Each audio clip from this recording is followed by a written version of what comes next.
Venezuela's currency is destroyed. The people are upset, civil unrest has taken hold, and the hemorrhaging is unstoppable at this point in time. Caracas is potentially the most dangerous city in the world as chaos breaks out into the streets, civil wars become a reality, and ordinary people turn against their fellow man in violent opposition. This is the testing ground for the New World Order's hellish plans. You came here for the truth, so let me unveil that for you. Let's talk about Venezuela, and let's connect that in with other regions around the world, beginning with this article right here. Venezuelans were wearily rushing to deposit banknotes or dump their cash savings entirely following an announcement by the president that he was invalidating the country's biggest bill because of what he says is an attack on the nation's liquidity. So here we have, by decree, suggesting what's going to happen at every step of the way. This is the planned economy that is planned to fail. The socialist leader shocked the country on Sunday when said the 100 bolivar would be removed from circulation within 72 hours. So giving people basically no notice. They're already waiting in line half the day to get their basic essentials. And now they have 72 hours to get rid of these bills. For months, the South American nation has suffered a hard cash shortage. Why? Because people are using wheelbarrows full of it as inflation spirals toward a whopping 500%. Now, these numbers vary depending on who and what is calculating this. I'll get into that more in a moment. Which Maduro insists is the product of an economic war and an attempt by his political foes to smuggle currency out of Venezuela. While this could certainly be true, have some truth to it, I do believe that these economic wars are taking place not just here, not just in Venezuela, but of course all around the world. If you want a nation's resources, what is the absolute easiest way to strangle them? Well, of course, it's by manipulating the currency. You can destroy an economy, destroy their currency. Eventually, they're going to have to beg and plead.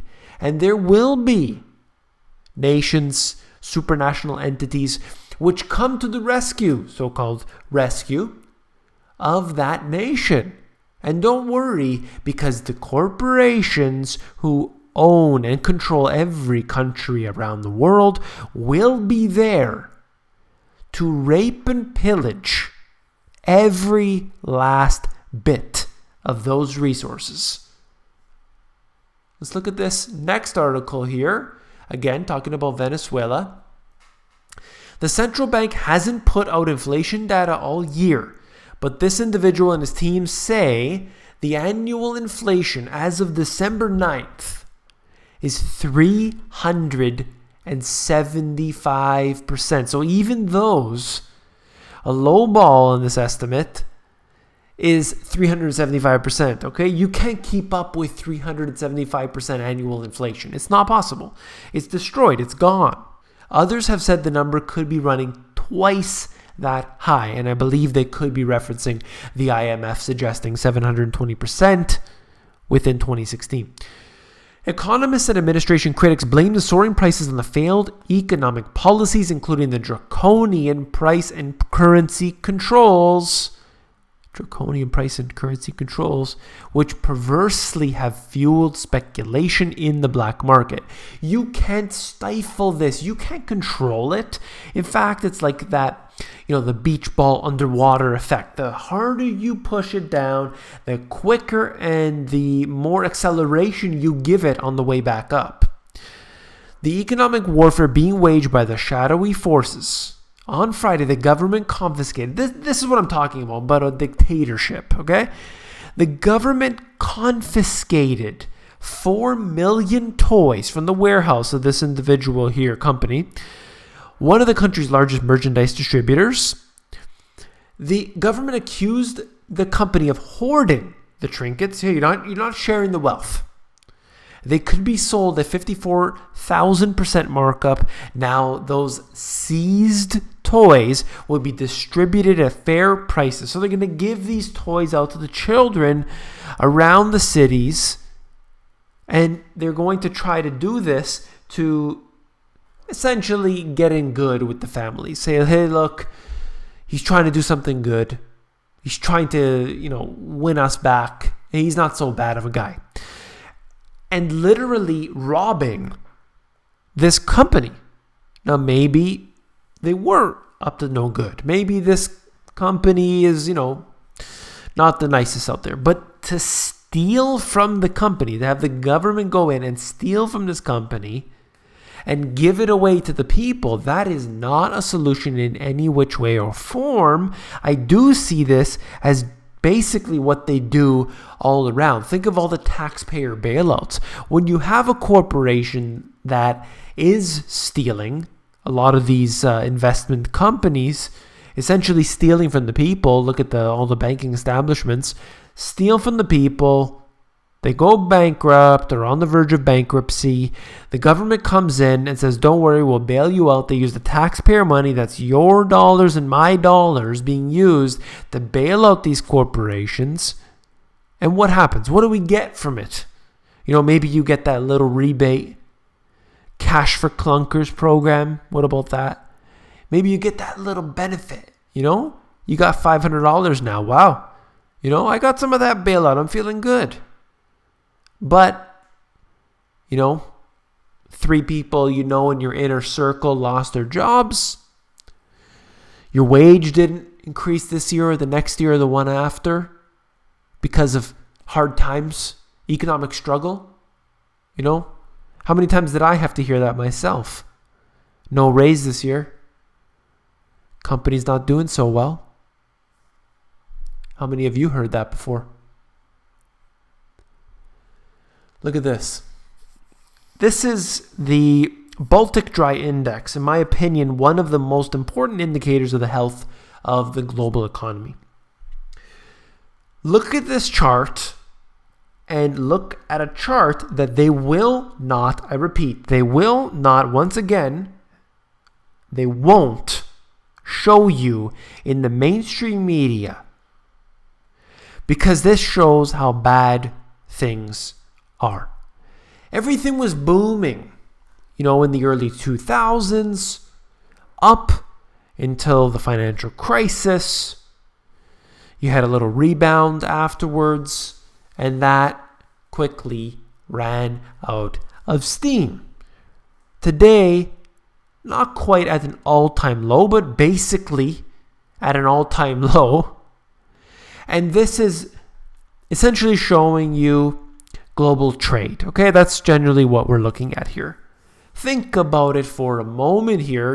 I happen to have an inside source in the shipping industry, what I would consider to be a very high-level individual, telling me on a personal level how real bad things are in the shipping industry. Okay, so I'm hearing that from the top. Things are not, I assure you, things are not going well. It comes after months of warnings from experts, including top military brasses, that massive economic issues, mass immigration, and terrorism will lead to a full-scale crisis. Remember, as I read these words, this is not me, I'm reading from the Daily Star here. They have predicted this will affect the entire continent, eventually leading to civil war on the streets. One of the most apocalyptic warnings came from this individual, the Swiss head of the armed forces, okay? A high-level individual. He left his job saying the combination of the hybrid wars, the economy, and the refugee crisis would have unforeseen dimensions.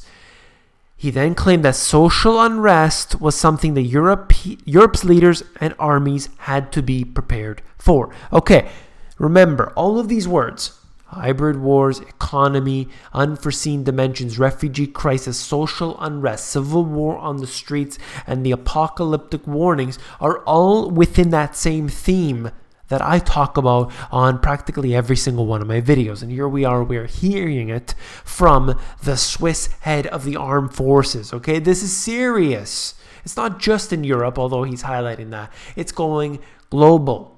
City and devastation. I just wanted to read you this. Rescue workers in Aleppo out of body bags following a catastrophic day of bombardment. Out of body bags. Just think about that. This is crazy what's going on there. Saudi Arabia signaled it's ready to cut oil production more than expected. And this here is basically in a deal with non-OPEC nations, as far as I'm aware. Yeah, several of the other OPEC basically these nations trying to devise a way in between globally, within OPEC and without. Let's come to an agreement to push the price of oil up. That means your gasoline up, and that spread in between the oil per barrel and the gasoline price never making any sense anymore. If you look at it, it's ridiculous actually.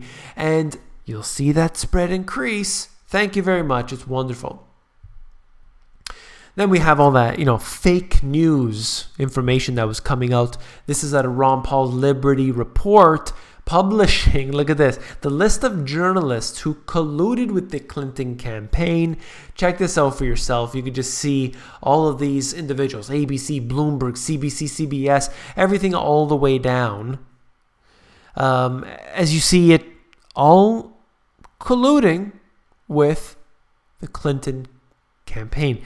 All of them are completely ingrained into what we had seen, trying to promote Hillary Clinton, trying to stifle Donald Trump. That's generally the way it seemed to be anyway. Doesn't mean necessarily anything was done, but you know the way this works. You know how it's all propaganda that we see. It's very clear. Now, one of the things that I haven't gone into in a long time, although I do cover it, is WikiLeaks. And many of us, we've heard of it in the news. Obviously, we see the WikiLeaks, the emails. I've covered them here before.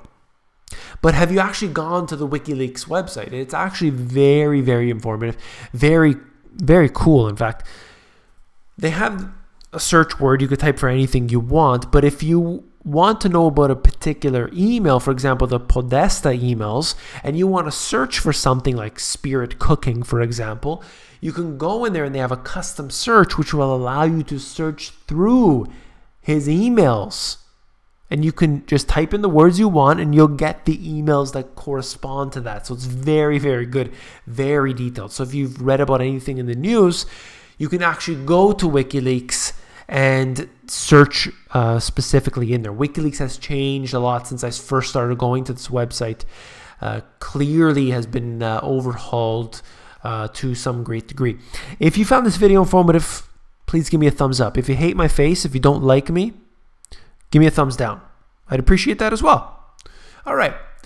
If you found this video informative, you're going to find my book, The Money GPS, even more informative. I've got diagrams, I've got charts, I've got everything that you need to take this very complex subject and simplify it. So go over to Amazon because they have a look inside feature that allows you to flip through the pages of the book and see if you like it. Take care.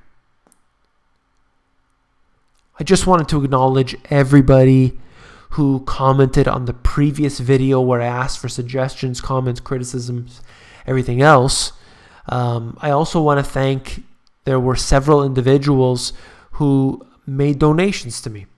And I just appreciate that so much. I appreciate everything, whether it's donations through Patreon or PayPal or anything else. It's so great to see that. Thank you very much. Of course, I don't get to thank you enough. I try to, at least on the comments, to say thank you every time. If you say thank you to me. Well, I'm thanking you for actually watching this stuff. So I appreciate that. I just wanted to say that I haven't gone through all of the comments on that video, but I'm trying to get back to everybody. At the last time I checked, there were over 200 comments, which is, abnormally high, and that's a very good thing. That means you individuals, even though you may not comment or email me necessarily every day, but I know that you're listening, and I know that you do appreciate this information.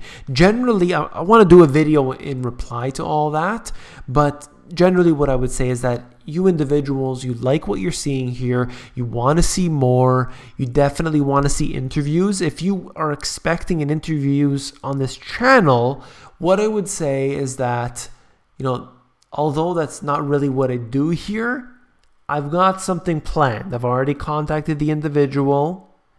Not going to say any more, but I'll just say that I contacted an individual and look forward to something coming up after the release of the book, which I'm trying to work on it. I assure you, everyone, once the book is released, I got something planned. It'll come up, and then we'll see if that can happen on a regular basis. So I assure you, I'm listening to the things you were saying, and I'm trying to use that for information. So I'm listening to you guys. Really appreciate that very much.